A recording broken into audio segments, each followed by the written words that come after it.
One of the topics that many Seventh-day Adventists want to know is just where are we with respect to the end of time?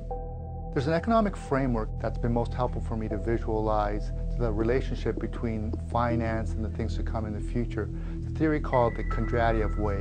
In 1920, a Russian economist named Nikolai Kondratiev observed that the global economy ran in cycles of about 50 to 70 years. There was a growth phase, which is called spring and summer, and then there was a plateauing of the global economy, autumn, followed by economic winter. Now, economic winters were characterized by stock market crashes, debt crisis, banking crisis, often a global depression, and followed by wars and regime changes. As we look at these Kondratiev waves over the past 200 years and compare that against prophetic events, very interesting patterns appear. Perhaps one of the most prominent things that occurred was in the year 1844, the end of one of these economic winters.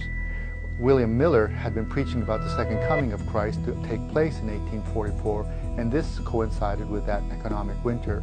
Miller's success in preaching about the second coming of Christ may have been helped by the economic conditions of the time.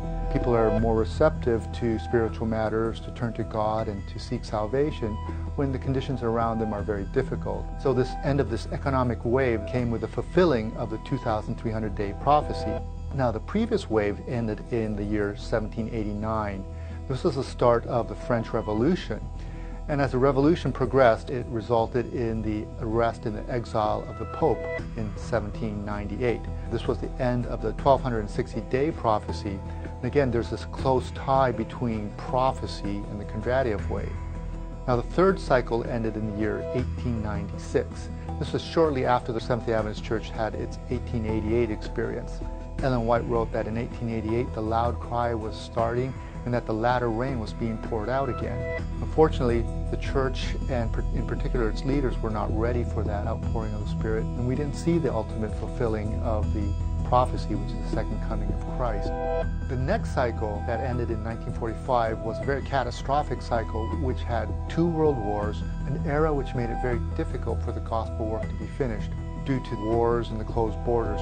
Ellen White had lamented in the year 1903 about what might have been if we had been ready to receive the Holy Spirit.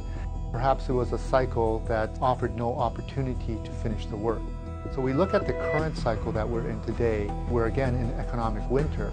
It started in the year 2000 as the tech bubble burst and the stock market crashed. Since then, governments and central banks have taken extraordinary measures to try and fix the world economy, but their efforts have really only resulted in making things worse. But the message I want to give to people today is not so much that we're in an economic winter, but rather that this economic winter perhaps is harvest time for the church, an opportunity to finish the work that God has given us, a time when people are more receptive to the gospel message and are ready to turn to God and seek salvation.